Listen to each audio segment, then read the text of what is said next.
Today we're going to show you everything you need to know to lift your Polaris Pro R with the AGM Scissor Jack. I'm Bryan with AGM and this is how you lift it. Where we test real vehicles and real situations to show you the best way to get the job done. Because how you lift it matters. Trust me, we have been there more times than I want to admit. Nothing kills the fun faster than a simple trail fix turning into a whole new list of headaches. But it doesn't have to be that way. We build jacks that can actually help you with real trail problems. So today we're not only going to show you how to lift your Pro R, we're going to show you how to make the whole process less of a hassle, so even a trail repair becomes just another part of the adventure. Let's get into it. To kick things off, we're going to do a front lift, but we're going to do it from the side of the car, directly under the chassis tube right there at the edge. And the reason that we're not lifting from the front arm on this Pro R is although at ride height, this stock car has lower arms that are pretty parallel to the ground, once you begin to lift, those lower arms start to change angle. And because that angle changes, the scissor jack's gonna follow it. So the scissor jack would start lifting at an off angle too. And what that does is just creates a slightly less stable situation. So for that reason, we're gonna leave the arms alone and start on the side.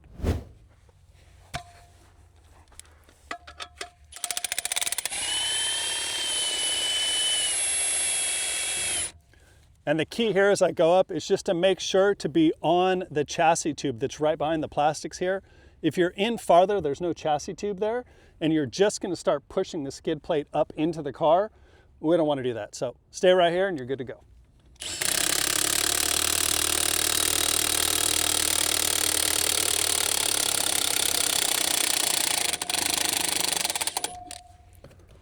And there you have it, off the ground. So for the rear lift, we're going to pick up from the side of the car as well, and this is for the same reasons as the front. There's a bit of angle on the trailing arm. We want to stay away from that. It's not the safest place to lift on this car.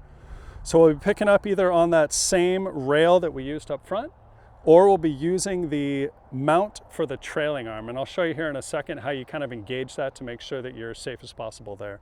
But before we get down there, one quick thing I do want to say is if you have the car up on the jack, you're doing a long repair, something with an axle or something with the suspension, it's always best to either use spare tires, rocks, or whatever you can to kind of act as a jack stand, just as a secondary support. That way, if you're in the car or something shifts, the car's not going to fall off the jack. Okay, with that, let's get down there and lift this thing up.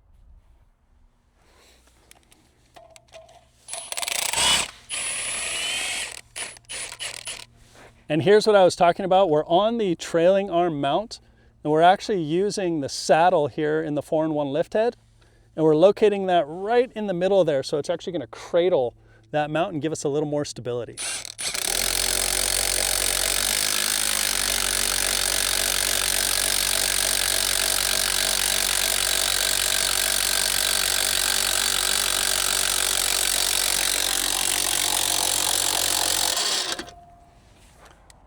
And there you are, we're off the ground. Now let's put it all together and see what a tire change looks like.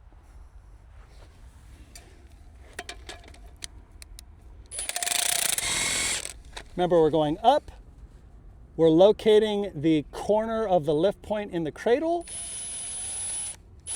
Good to go.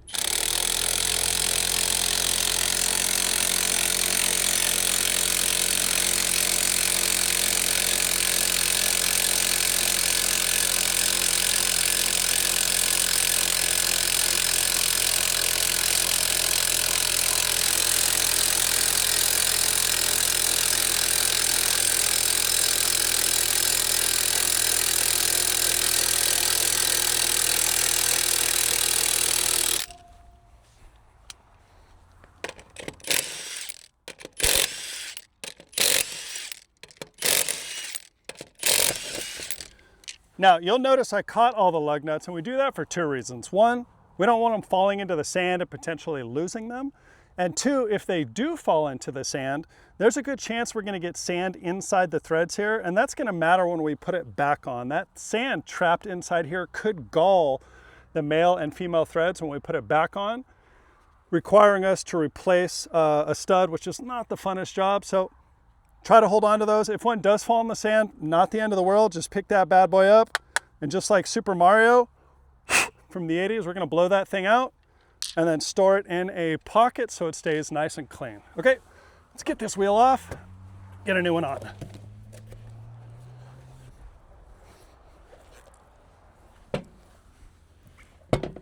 Okay, back on. Now I always use the top hole to kind of align where I need to be. We're gonna hang it off of that top stud right now as we get our lug nuts. And then you'll notice I'm starting all the lug nuts by hand. The reason we want to do that instead of with the impact is we just want to make sure that we don't cross thread anything. Doesn't take very long to do this, but it will save you a ton of headache compared to having to replace a stud. All right, those are all started. What we want to do here is actually tighten in a cross or a star pattern. And the reason for that is we want to make sure that we're tightening opposite sides of the wheel so that we pull that flange in perfectly flat or flush to the brake rotor. If I was to start and tighten in a circle pattern, these two lug nuts being next to each other, I could potentially pull one side of the wheel closer, cock this wheel on the car. I would tighten this. I would never know that I had done that. As soon as I go to start driving, this thing as it spins is going to square up, and as it squares up, all these lug nuts are going to come loose and they will fall off, and so will your tires. So spend the extra couple seconds here, tighten in that cross pattern.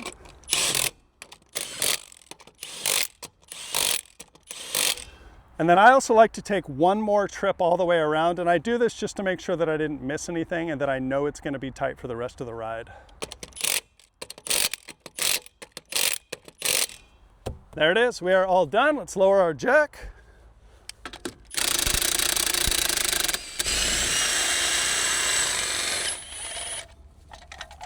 Get back on the trail.